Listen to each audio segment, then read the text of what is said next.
নমস্কাৰ সকলোকে স্বাগতম জনাইছো মোৰ channel positivity of life with doctor Banani আৰু আজি মই বিশেষ এটা এপিসোড লৈ আহিছো episode 2 of success story of Access Bars আৰু আজি আমাৰ লগত আছে হৰিপ্ৰভা বনিয়া এখেতে মোৰ পৰা এক্সেস বাৰৰ সেশন লৈছিলে আৰু তেখেতে এটা সমস্যা লৈ আহিছিলে যে তেওঁ পৰি পেলাই তেওঁ হিডাল বাগৰি ডিঙিত খুব বিষ হৈ আছিল আৰু সেই বিষটোৰ উপশমৰ বাবে তেওঁ এক্সেস বাৰ এটা সেশন লব আহিছিল আহকচোন তেখেতৰ মুখেৰে শুনো তেখেতে এক্সেস বাৰ সেশন লৈ তেওঁৰ জীৱনত তাৰ পিছত আৰু কি হলনি হল নমস্কাৰ মোৰ নাম হৰিপ্ৰভা বনিয়া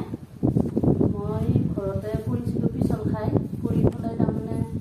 যেতিয়া মই পিছল খাই পৰিলোঁ ডিঙিটোত এইখিনি চাইডত তাৰমানে অলপ বিষাই থাকে 3 দিনকৈ বিষাই আছে তাৰপিছতে মই তাৰমানে ভাবিলোঁ কি বনানীৰ ওচৰতে যাওঁচোন বনানীয়ে বোলে কিবা এটা এক্সাৰচাইজ দিয়ে আপুনি আগতে শুনিছিল না এক্সেস বাৰৰ বিষয়ে শুনিছিলোঁ মই শুনিছিলোঁ শুনাৰ কাৰণে তাৰপিছত আহি মই সেইখিনি ব্ৰাছটো লোৱাৰ পিছত মই তাৰমানে একদম 2 দিন পিছত ভাল পালোঁ ভাল পোৱাৰ পিছত মই ভাবিলোঁ আৰু এদিন যদি ভাল হ'লে নেকি মোৰ চিন্তাৰ ভাৱনাবিলাক অলপ কমি গ'ল হয় নেকি সেনেকৈ বুলি ভাবি মই মানে আৰু এদিন ল'ম বুলি মোৰ মানে এটা আশা থাকিল আৰু এতিয়ালৈ লোৱা হোৱা নাই মই ল'ম মোৰ এটা আশা আছে কিন্তু নিশ্চয়কৈ খুব ভাল লাগিল যে আপুনি আৰু সেশন ল'ব বিচাৰিছে আৰু যিমান সেশন লয় সিমানে আমাৰ আসলতে যোনবিলাক অলাগতিয়াল চিন্তাধাৰা সেইবিলাক লাহে লাহে নাইকিয়া হ'বলৈ ধৰে আপুনি এটা সেশন লৈ আপুনি সেই বিষয়ত আপুনি কি ক'ব আপোনাৰ যোনটো অলাগতিয়াল চিন্তা আছিল সেইটো বিষয়ত আপুনি কি ক'ব মই মানে যিটো চিন্তা কৰি থাকোঁ বহিলেও চিন্তা কৰোঁ ঘুমালেও চিন্তা কৰি থাকোঁ কি হ'ব কি নহ'ব এনেকুৱা মানে বহুত কথা মানে মই ভাবি থাকোঁ মানে মোৰ ল'ৰা ছোৱালী দুজন এটা ছোৱালী এটা ল'ৰা এতিয়া মই সিহঁতক কেনেকৈ পঢ়া শুনা কৰিম কেনেকুৱাকৈ মানে মই ডাঙৰ দিম মই মানে সেনেকুৱা চিন্তা মোৰ তাৰমানে সেইটোৱে হৈ থাকে তাৰপিছত মই মানে এতিয়া মানে বহুতখিনি কথাৰ পৰা মই এইটো মানে ভাল পাইছোঁ আৰু এইটো ব্ৰাছটো লোৱাৰ পৰা মই বহুতখিনি মুক্ত হৈছোঁ আৰু নিজে সেইবোৰ নাইকিয়া হৈ গৈছে বহি ভাবিলেও সেইবোৰ কথা নাহে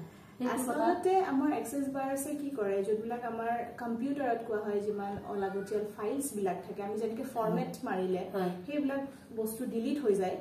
তেনেকৈ আমাৰ মগজুত এজন মানুহৰ 60,000 থটছ আহে আৰু সেই 60,000 থটছ 60,000 থটছ এজন মানুহৰ যদি এদিনত আহে তেতিয়াহ'লে তাৰ পৰা আমি কেনেকৈ ভালকে ডিসিশন ল'ব পাৰিম নহয় জানো